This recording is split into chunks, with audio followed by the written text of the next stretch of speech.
Espíritu Santo con nosotros y la presencia de tus ángeles para acompañarnos, para que todos juntos nos unamos en una alabanza en este día santo. En nombre de Jesús, amén.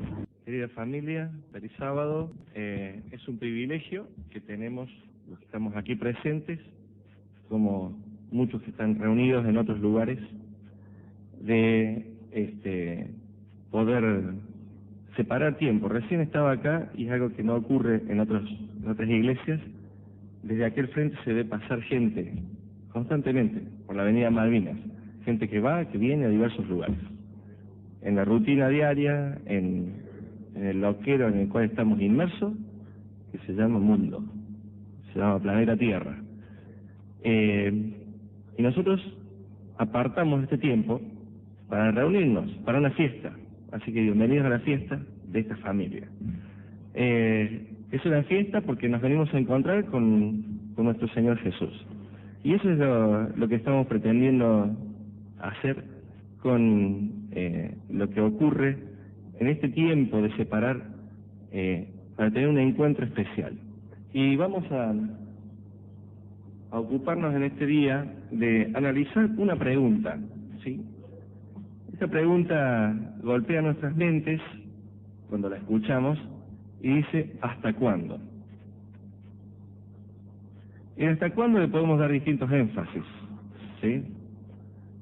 Pero realmente cuando nosotros escuchamos la pregunta ¿hasta cuándo?, habitualmente tiene un carácter de súplica, de hartazgo, de una necesidad de cambio, una necesidad de darnos cuenta o de pretender salir de un lugar en el cual no estamos cómodos o que necesita una transformación. ¿Hasta cuándo? La pregunta empieza a tomar fuerzas. ¿Hasta cuándo? No es un ¿hasta cuándo? Así nomás, sino que toma fuerza. Gracias. Y pretendo comenzar con... ¿se me fue Cristian? Sí. Bueno, si alguien maneja la computadora pretendía tener la imagen completa, bueno, ya la vamos a hacer cuando vaya. Nosotros en la vida tenemos todos los días un despertar, ¿sí? Y ya de por sí es un milagro, ¿sí? El hecho de que estemos todos aquí reunidos es porque ocurrió el milagro de que despertemos en esta mañana. Hay despertares que no son los cotidianos.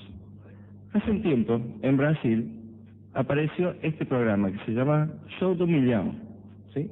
El show del millón, dicho en criollo. Este es el conductor y ustedes conocen cómo es el sistema. Odor pregunta, para los que tienen varios años, se acuerdan, y los que tienen menos, se acuerdan con Susana Jiménez, con el imbatible. Es el modelo este. Hay alguien que se presenta para demostrar cuánto sabe. Y entonces, a medida que va contestando positivamente, va ganando un monto de dinero que se va incrementando. Así comenzó el show del millón. Y nadie pasaba de los 10.000 reales, 50.000 reales, pero el show era el show del millón. Hasta que apareció un señor que tiene un nombre muy particular. Se llama Milton da Silva. Ese señor comenzó a recibir las preguntas de este caballero. Y la verdad es que la historia cuenta que cuando se presentó era uno más del montón, un tipo que hasta daba pena, que andaba vestido con ropa muy gastada porque el tipo había sido docente de inglés y en su vida como docente no había acumulado riqueza, pero sí conocimiento.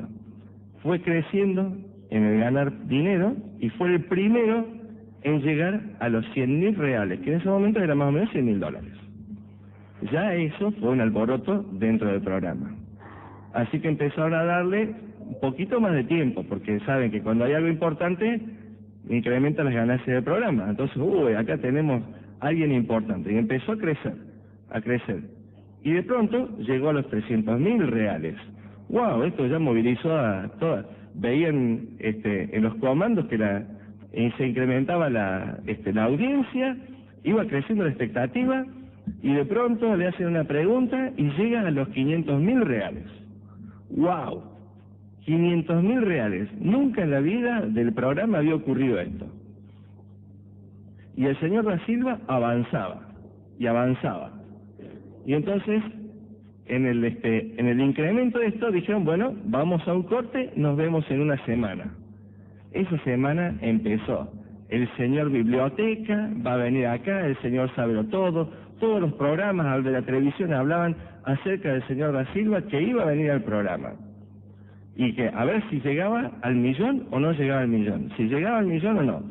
Entonces el programa, que habitualmente era de 1 hora, lo empezaron 1 hora antes. Pero empezaron con anuncios, con publicidades, y la expectativa crecía. Brasil enfervorizado con el programa Y de pronto aparece el señor Biblioteca, el señor Saberlo Todo, la enciclopedia con pie. Y él estaba así, sin ningún problema. Y le preguntan, señor Da Silva, ¿qué va a hacer con el dinero? Bueno, dice, yo tengo 2 amigas, yo soy jubilado como docente, soy soltero, pero tengo 12 amigas con las cuales compartimos momentos. Dice, yo voy a compartir con ellos también el dinero que gano. Dice, si gana el millón, compartiré el millón, dijo. ¡Wow! Toda la gente estaba expectante de esto. Le hace una pregunta y el tipo contesta bien. Y queda al límite de ganarse el millón. Con la pregunta siguiente ganar el millón. Por supuesto, anuncios comerciales eternos. El programa, que duraba 1 hora y media, ya llevaba casi 2 horas y media. Y ahí estaba, toda la expectativa puesta en esta pregunta. Y por supuesto, cuando sacaron el sobre, dijeron, aquí está el sobre del millón, y le dieron verdura, ¿sí? Media hora con el sobre en la mano. Y decían, ¿ganará o no ganará? Es una pregunta nada más. La pregunta puede ser o algo muy difícil o algo muy simple, no lo sabemos. Y estaba así, inmutable, el señor Da Silva, esperando la respuesta. Confiado, se había ganado. ¿Se acuerdan que el programa tenía la posibilidad de un llamado telefónico a un amigo, preguntarle al público, o simplemente saltear la pregunta y pedir otra? Todas esas alternativas él nunca las había usado, siempre había contestado en forma directa. Y ahí estaba. Entonces, al final de media hora de expectativa, abrió el sobre y surge la pregunta. ¿Cuántas letras tiene la frase de la bandera de Brasil en la escritura que tiene al medio? ¿Cuántas tiene? 13, 14, 15, ¿cuántas era la alternativa? Y él recuerda, hace una y se sonríe, porque imagínense, es como que a nosotros nos preguntaran, ¿cuál es el astro rey que tiene la bandera argentina en el centro de la banda blanca? ¿Cuál es el color del caballo blanco de San Martín? Era lo mismo, la pregunta más fácil de todo el concurso le toca para ganarse el millón. ¿Sí? 13, 16, 14 o 15. Y ahí estaba. Y ahí dijo, Jair estaba esperando. Y dijo 15. Por supuesto, redoblantes, cornetas, todo. Silencio. 15, 14, 16, ¿cuántas? 15, dijo él. Con seguridad. Orden es progreso. Se comió la doble S, porque son 16. Y Jair despertó, sabiendo de que en ese momento era un perdedor. Volvió a su casa, en lugar de ser el señor Millón, en lugar de ser el señor Enciclopedia, diciendo, soy un perdedor. Volví con 100 reales a mi casa. De haber tenido 750.000 reales en la mano, él se despertó con que ahora tenía solamente 100 reales. Los había gastado en el taxi, la primera vez que fue el programa. O sea que perdió. Toda la semana, la gente desesperada en Brasil. ¿Qué pasó con Jair? ¿Qué pasó con Da Silva? Si este señor Da Silva tan claro tenía los conceptos y en la pregunta más fácil, él tuvo esta patinada. Los programas de Chimento, por supuesto, le dieron mucha manija a esto. No lo sacaban a él porque estaba escondido, masticando su derrota. Porque era el todo o nada, era 100 o el millón. Y ahí estaba, siendo un perdedor. En un programa, tratando de entender qué había pasado, llevan a una psicóloga. Y le preguntan, por favor, explíquenos usted técnicamente qué pasó con Jair. ¿Qué pasó con el señor Da Silva? Dice, lo que pasa es que hay una explicación lógica. Cuando nosotros tenemos un desafío, ponemos toda nuestra percepción en dirección al objetivo que tenemos al frente. Y es claro, nosotros tenemos que cruzar la avenida y no la cruzamos mirando tranquilo a los costados. Tenemos que mirar a un lado, mirar al otro, avanzamos y sobre la mitad volvemos a mirar, no vaya a ser que venga alguien que no hemos visto. Tenemos claro que todo nuestro ser tiene que estar direccionado a lograr el objetivo. Ahora, ¿qué pasa? Cuando ustedes están un domingo a la mañana, aquí en el lugar, 8 de la mañana, se escucha el cantar de los pajaritos. Y nosotros no sentimos ningún auto. Cruzamos tranquilamente la calle, sin mirar a los lados. ¿Por qué? Porque tenemos confianza en que está todo en orden, que no hay ningún auto. Y eso nos lleva a un lugar de confort. ¿Sí?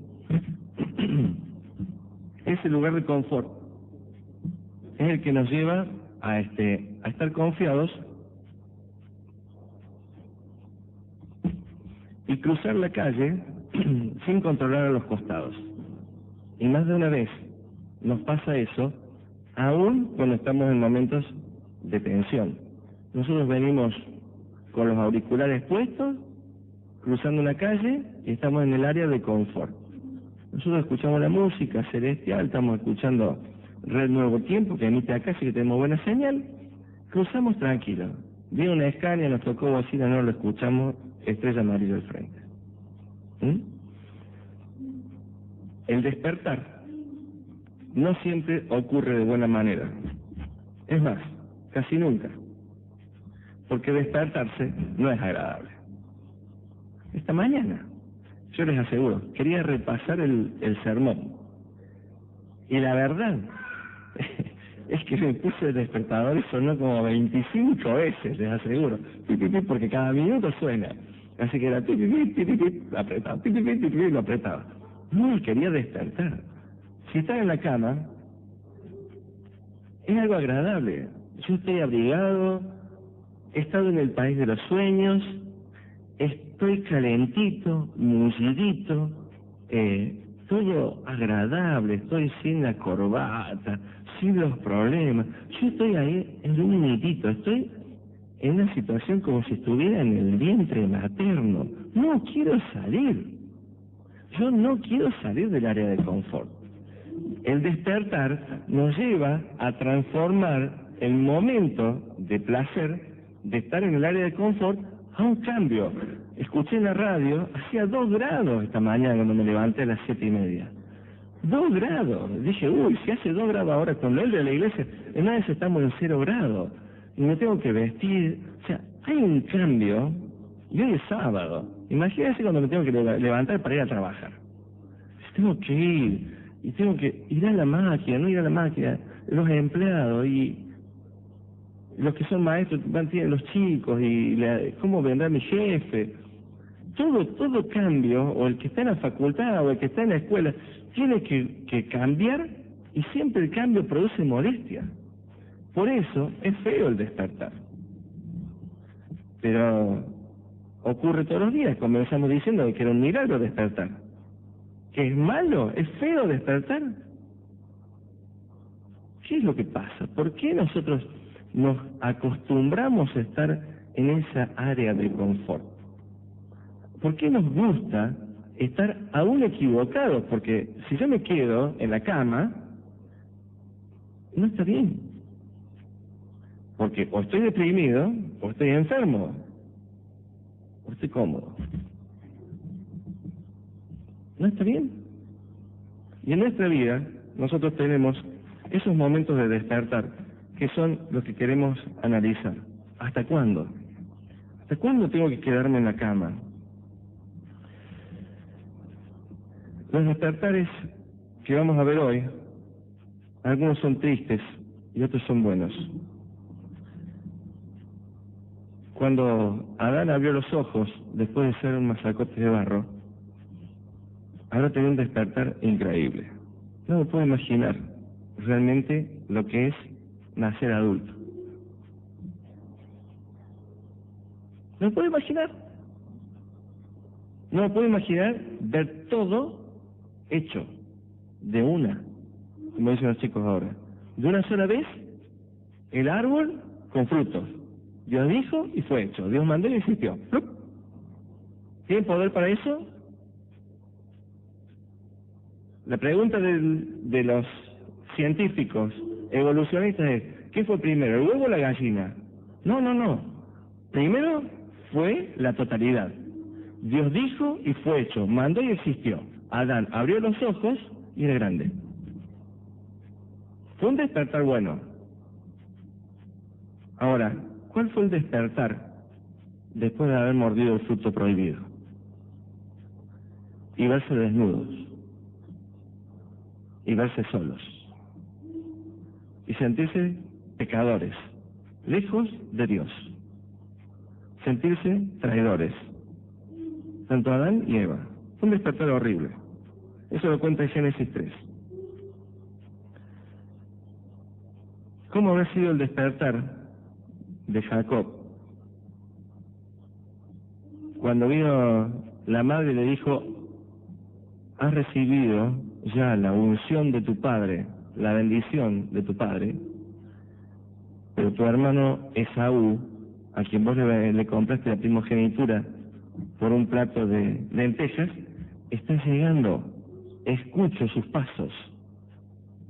Estaba entrando diciendo, acá traigo la casa, te voy a preparar el guisado que me pediste, diciéndole al padre. Y Jacob, saliendo por debajo de la carpa hacia atrás, saludando a su madre en un hasta nunca. ¿Cómo habrá sido esa situación? ¿Se imaginan huyendo de su propio hermano, sabiendo de que lo iba a matar? ¿Sabiendo de que era malo su hermano? ¿Se imaginan ese momento? No fue agradable. Tenemos un despertar, también triste, Moisés, preparado para ser el futuro faraón, porque tenía una hija faraón, y después lo trajo a él. Entonces Moisés había ido al Harvard de Egipto, y él en un momento vio un acto de injusticia, un guardia egipcio que estaba maltratando a uno de sus parientes, de sus hermanos, y entonces fue, lo golpeó hasta matarlo. Y encima después viene, en un momento de que estaban dos israelitas peleándose entre ellos, y él fue a intervenir, a decirle, por favor, paren de muchachos de pelear. Y el otro dice, ¿qué? ¿También nos vas a matar a nosotros igual que hiciste con el guardia? ¡Wow! Un despertar terrible. Ahora no estoy ni con los egipcios, ni siquiera con los de mi pueblo. ¿Quién soy? ¿A dónde estoy parado ahora? Soy un asesino. Se encontró en un lugar que lo llevó a huir. Él estaba en un área de confort espectacular, estaba viviendo en el palacio. Era el futuro líder de la nación más fuerte del momento. Y ahora se despierta siendo una persona que huía. Tuvo que abandonar su área de confort. Jacob tuvo que abandonar su área de confort. Adán y Eva tuvieron que abandonar el área de confort llamada Edén. No es lindo, no es lindo. ¿Y hasta cuándo? Se habrá preguntado Moisés, ¿hasta cuándo tendré que huir? Cada persona que en el desierto se le aproximaba podía ser alguien enviado de Egipto a buscarlo. Jacob, aun cuando tenía que volver a buscar a su hermano, él volvía muerto de miedo. Sabía que su hermano venía a su encuentro todos los días. Su área de confort se había roto para siempre. Y llegó un momento que sentía la proximidad de su casa y le dijo a su familia, quédense acá, yo voy a buscar solo a mi hermano. Y era tal la expectativa que tenía de matar o morir, que se puso a luchar contra alguien en la oscuridad sin saber quién era. Pero en realidad él estaba luchando contra su hermano, pero en realidad la imagen de su hermano, el fantasma de su hermano, y estaba a punto de recibir la bendición del cielo. ¿Hasta cuándo? Es la pregunta que se repite. Tenemos muchos ejemplos para ver de esto. Tenemos a Elías frente al pueblo, en el Monte Carmelo, que está explicado en Primera Reyes 19. Si quieren ir buscándolo, ahí lo van a ver. Primera de Reyes 19.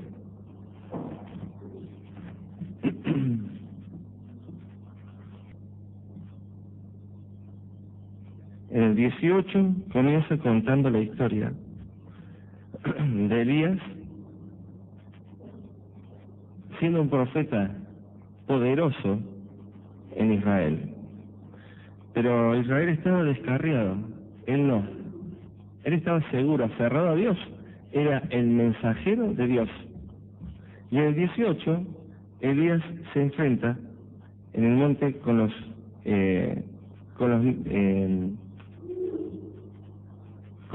los sacerdotes de Baal. Y cuando está presente frente a todo el pueblo, él lanza una pregunta, que es la misma, ¿hasta cuándo? O sea, ¿hasta cuándo dudarán entre dos señores? Si Baal es Dios, seguidle. Pero si Jehová es Dios, id en pos de él. Esta es la pregunta que nos tenemos que hacer nosotros para nosotros mismos. Él estaba en una situación de ganarse el millón, pero el millón celestial. Él podría haber ganado. Y lo ganó. Lo ganó. Porque los Baales no despertaron. Los sacerdotes danzaron, gritaron, bailaron y nada.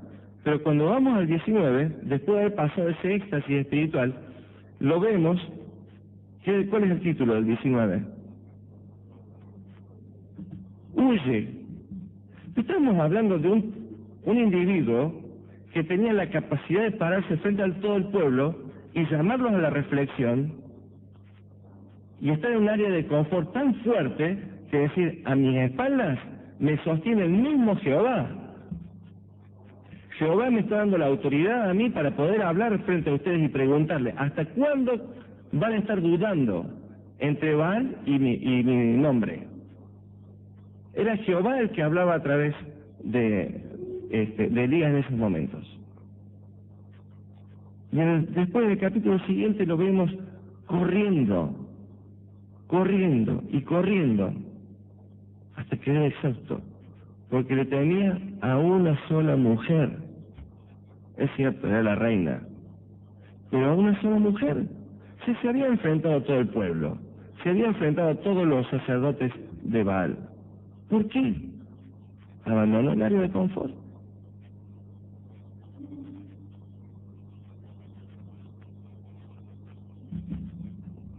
Y seguimos con ejemplos. David. Y seguimos. gente que le ha pasado de estar en un área de confort espectacular, siendo el rey David. Esa pregunta ahora yo la estiro y la traigo acá para mí. Mi área de confort, ¿cuál es hoy? Nos levantamos, teníamos ropita, estábamos calentitos en la casa, pudimos desayunar, venimos a la iglesia, nos encontramos con los hermanos y está todo bien. Somos nación santa, pueblo escogido, ¿sí? Somos hijos de Dios, somos su pueblo.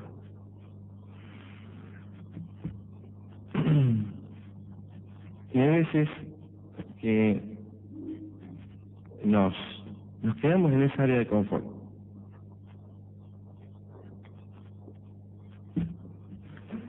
Pero Dios por ahí necesita pegarnos un sacudón. Y hay un pensador muy atípico que se llama Andrés Aguilar Larrondo, que es mexicano. Su profesión aparentemente es la más alejada de la filosofía, porque él se dedica a ser payaso. Él se llama a sí mismo idiota profesional. Sin embargo, hay que escucharlo. Él elaboró una tesis, ¿sí?, que se llama la teoría del sape. Y la teoría del sape no es otra cosa que una suerte de chirlo en la cabeza, ¿sí? ¿Qué significa este chirlo en la cabeza? A ver. ¿A quién le dan ustedes por ahí un chirlito así en la cabeza? A ver, las madres. Al hijo cuando se porta mal, ¿sí? Uno le va y no es algo agresivo, ¿no es cierto? Es un, ¿qué? Date cuenta de dónde estás, por favor, cambia, ¿sí? Ahora, el niño sigue en la posición. ¿Cómo es el siguiente? Yo traigo el sape porque no tenemos en los términos nuestros una palabra que calce con esto. Tendría que haber inventado una, pero ya que lo inventó este muchacho, yo la tomo. Entonces, el sape, si está por meter los dedos en el enchufe, el primero es decir, saca la mano de ahí, ¿sí? Ahora, el siguiente ya ve que va con los dedos así, sabe que no va a entrar los dedos en el enchufe, pero ¿cómo va? ¿Cómo va el siguiente chirlo? Más fuerte. Y si lo ven que va con un alambre doblado así, y lo va a meter, ¿cómo va a ser el siguiente sape? Ya va a bajar de esta parte a esta. Pero la vida, por ahí a nosotros, nos da sapes que no son siempre un chilito en la cabeza. Él dice que la teoría del sape indica que la fuerza del impacto del sape es directamente proporcional a la capacidad de resistencia del callo que se nos desarrolla en la zona occipital. Es una ridiculez, pero díganme si no es verdad. Es la pregunta, ¿hasta cuándo vas a estar en esta situación? ¿Hasta cuándo? ¿Hasta cuándo voy a tener que permitir que te pasen en tu vida cosas para que vos te des cuenta que necesitas cambiar? Estás en tu área de confort. Despertate. Avívate. No estás bien. Tenemos que nosotros tomar como cristianos adventistas 3 conceptos. Quiero dejar planteados nada más. Primero, que somos todos pecadores. ¿Sí? Porque la Biblia dice, ¿por cuánto? Todos pecaron. Y no hay justo ni un uno. O sea que ese concepto está claro. ¿Sí? Como adventistas, ¿qué pueblo somos nosotros? ¿Pueblo escogido ¿Y el título que se nos da? ¿Sí? Pero si nos tuvieran que comparar con un pueblo remanente y con una nación, el Israel espiritual. ¿Sí? O sea que somos todos el Israel espiritual. ¿Está claro?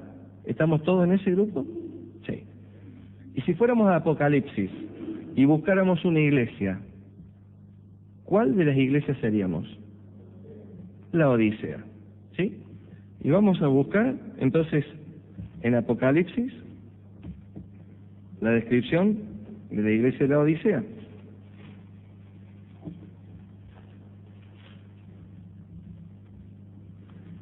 Apocalipsis 3:14. ¿Quién quiere leer, por favor? Y escribe al ángel de la iglesia en la Odisea: He aquí el Amén, el testigo fiel y verdadero, el principio de la creación de Dios, dice esto: Yo conozco tus obras, que ni eres frío ni caliente. Ojalá fueses frío o caliente. Pero por cuanto eres tibio, y no frío ni caliente, te vomitaré de mi boca. Porque tú dices: Yo soy rico y me he enriquecido, y de ninguna cosa tengo necesidad. Y no sabes que tú eres un desventurado, miserable, pobre, ciego y desnudo. Por tanto, yo te aconsejo que de mí compres oro refinado en fuego, para que seas rico, y vestiduras blancas para vestirte, y que no se descubra la vergüenza de tu desnudez, y unge tus ojos con colirio para que veas. Yo reprendo y castigo a todos los que amo. Sé pues celoso y arrepiéntete. He aquí, yo estoy a la puerta y llamo. Si alguno oye mi voz y abre la puerta, entraré a él y cenaré con él, y él conmigo. Al que venciere le daré que se siente conmigo en mi trono, así como yo he vencido, y me he sentado con mi Padre en su trono. El que tiene oído, oiga lo que el Espíritu dice a las iglesias.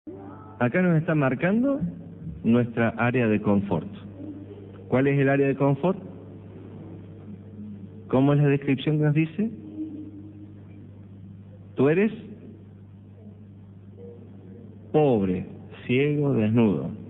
Eres tibio. Estamos ahí. ¿La cama cómo es? Tibiecita.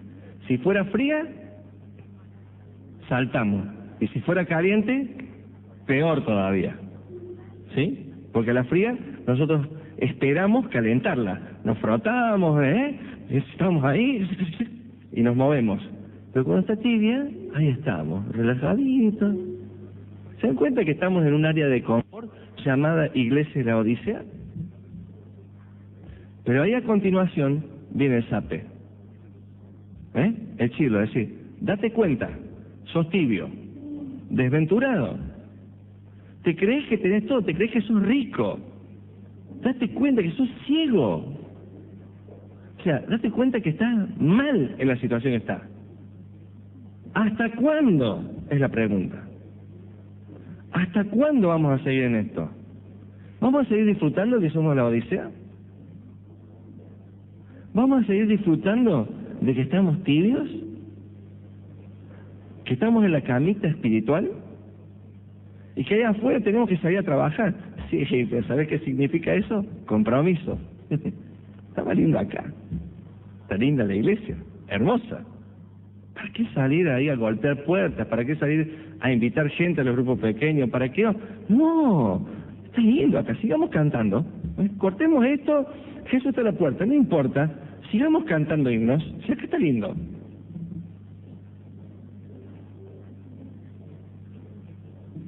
¿Saben? Cuando nosotros estamos en esta posición, es porque estamos en el edificio llamado iglesia. Pero Jesús no nos necesita en el edificio, nos necesita en su cuerpo. Y eso significa acción, significa compromiso, significa ponerse a trabajar. Pero eso se puede producir solamente cuando nosotros podemos tener el cumplimiento de una fórmula que dice: un encuentro más un cambio da infinitos resultados. Y la demostración de esa fórmula está dada en Hechos 9, 1 al 18. Saulo, respirando aún amenazas y muerte contra los discípulos del Señor, vino al sumo sacerdote y le pidió cartas para las sinagogas de Damasco, a fin de que si hallase algunos hombres o mujeres de este camino, los trajese presos a Jerusalén. Mas yendo por el camino, aconteció que al llegar cerca de Damasco, repentinamente le rodeó un resplandor de luz del cielo. Y cayendo en tierra oyó una voz que le decía, Saulo, Saulo, ¿por qué me persigues? Él dijo, ¿quién eres, Señor? Y le dijo, yo soy Jesús, a quien tú persigues. Dura cosa te es dar coces contra el aguijón. Él, temblando y temeroso, dijo, Señor, ¿qué quieres que yo haga? Y el Señor le dijo, levántate y entra en la ciudad y se te dirá lo que debes hacer. Y los hombres que iban con Saulo se pararon atónitos, oyendo a la verdad la voz, mas sin ver a nadie. Entonces Saulo se levantó de tierra, y abriendo los ojos no veía a nadie. Así que, llevándole por la mano, le metieron en Damasco, donde estuvo 3 días sin ver, y no comió ni bebió. Había entonces en Damasco un discípulo llamado Ananías, a quien el Señor dijo en visión, Ananías, y él respondió, heme aquí, Señor. Y el Señor le dijo, levántate y ve a la calle que se llama Derecha, y busca en casa de Judas a uno llamado Saulo de Tarso, porque aquí él ora, y ha visto en visión a un varón llamado Ananías, que entra y le pone las manos encima para que recobre la vista. Entonces Ananías respondió, Señor, he oído de muchos acerca de este hombre, cuántos males ha hecho a tus santos en Jerusalén. Y aún aquí tiene autoridad de los principales sacerdotes para prender a todos los que invocan tu nombre. El Señor le dijo, Ve, porque instrumento escogido me es este, para llevar mi nombre en presencia de los gentiles, y de reyes y de los hijos de Israel, porque yo le mostraré cuánto le es necesario padecer por mi nombre.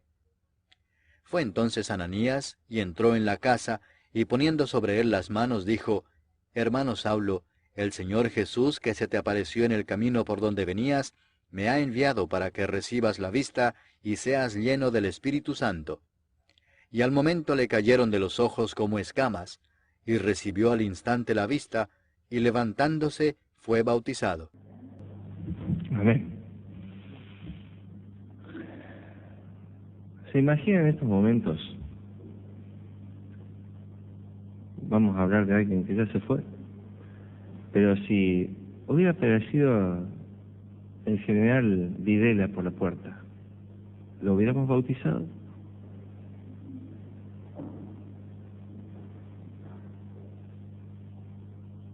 Saulo era peor que Videla.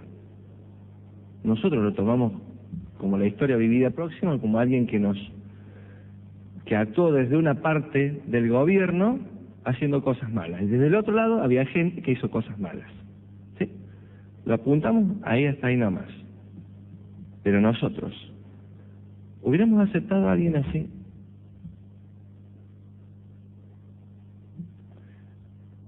Ahora vamos a verlo a Saulo. Ya sabemos quién es Saulo.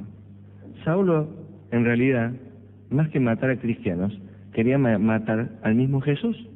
Pero como no lo encontraba, mataba a sus representantes. Y de pronto, se encontró con su enemigo, con el poder de él.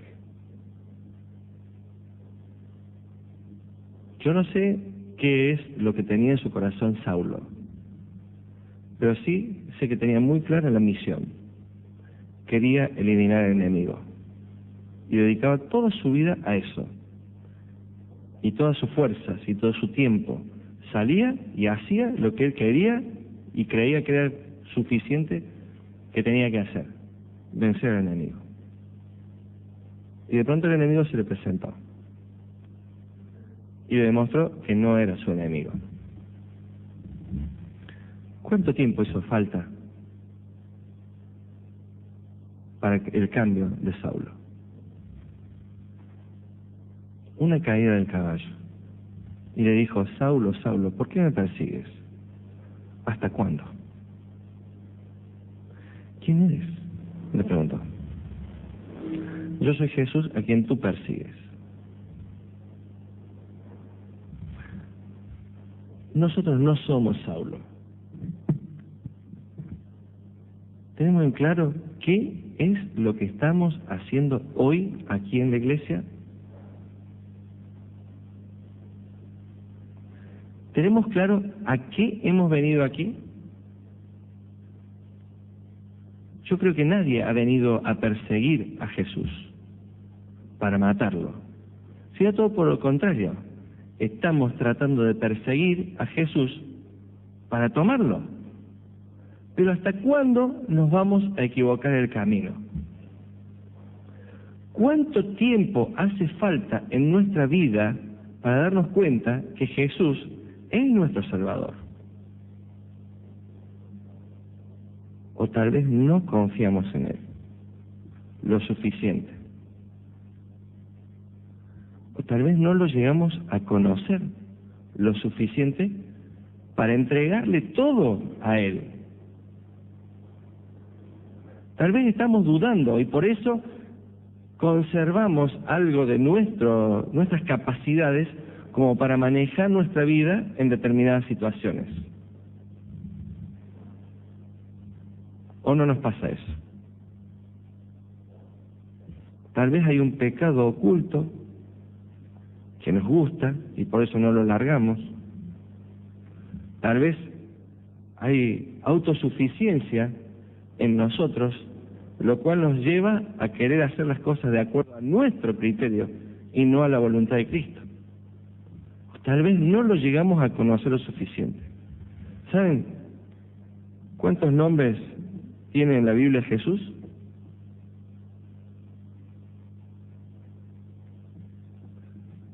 Parece que ni siquiera sabemos el nombre completo de Jesús. Y claro, son 200 nombres que se le dan.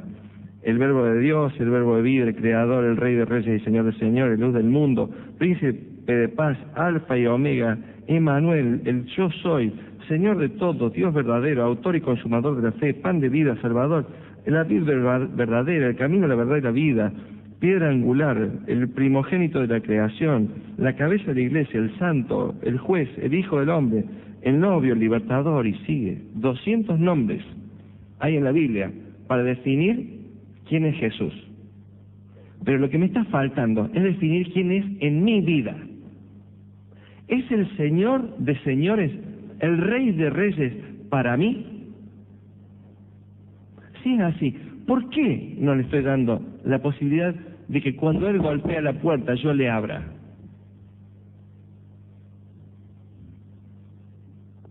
Hay un relato muy cortito. Había una excursión en un museo donde estaba un cuadro similar a este. Hay muchos cuadros como este. Pero se detienen y le preguntan a los niños que estaban ahí haciendo la excursión. Dice, ¿qué les parece este cuadro? Ah, Jesús, Jesús, dijeron los chicos. Sí, bueno, dice, ¿y qué está haciendo? Golpeando la puerta. Y la observación que todos se le da en la escuela sabática, dice, la puerta no tiene manija.